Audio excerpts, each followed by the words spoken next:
അരവിന്ദ് എന്ത് പറയണു, സുഖല്ലേ? സുഖമായിരിക്കുന്നു. അഡ്മിഷൻ കാര്യങ്ങളൊക്കെ എന്തായി? അതിന്റെ കാര്യം സംസാരിക്കാൻ മാഷെ കാണാൻ ഇരിക്കുന്നു. എനിക്ക് VTB കോളേജിൽ അഡ്മിഷൻ കിട്ടിയിട്ടുണ്ട്. നമ്മുടെ ശ്രീകൃഷ്ണപുരം VT ഭട്ടതിരിപ്പാട് കോളേജിലെ. ഓ, ഏതാ സബ്ജക്ട്? നിനക്ക് ഇഷ്ടപ്പെട്ടതാണോ? അതെ. പെർമനന്റ് ആയിട്ട് ചേർന്നു, ടെമ്പററി ആയിട്ട് ചേർന്നു എന്നൊരു കൺഫ്യൂഷൻ.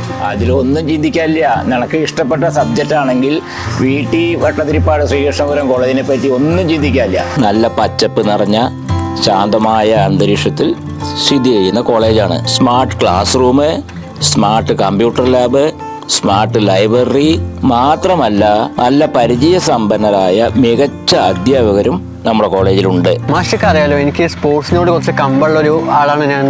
അപ്പൊ അതിനുള്ള സൗകര്യം ഈ കോളേജിലുണ്ടോ? അന്താരാഷ്ട്ര തലത്തിൽ വരെ മികച്ച പ്രകടനം കാഴ്ചവെച്ച PU ചിത്ര വരെ ഈ കോളേജിന്റെ സംഭാവനയാണ്. മികച്ച ഗ്രൗണ്ട്, മികച്ച ജിംനേഷ്യം, അങ്ങനെ സ്പോർട്സിന് വേണ്ട എല്ലാ സൗകര്യങ്ങളും നമ്മുടെ കോളേജിലുണ്ട്. എന്നാ പിന്നെ ഹയർ ഓപ്ഷൻസ് എല്ലാം ക്യാൻസൽ ചെയ്തിട്ട് ഈ കോളേജിൽ തന്നെ പെർമനന്റ് ചെയ്തല്ലേ മാഷെ? തീർച്ചയായും അധ്വാനിച്ച് ആസ്വദിച്ച് അറിവ് നേടാൻ പറ്റിയ കോളേജാണ് ശ്രീകൃഷ്ണപുരം VT ഭട്ടതിരിപ്പാട് കോളേജ്.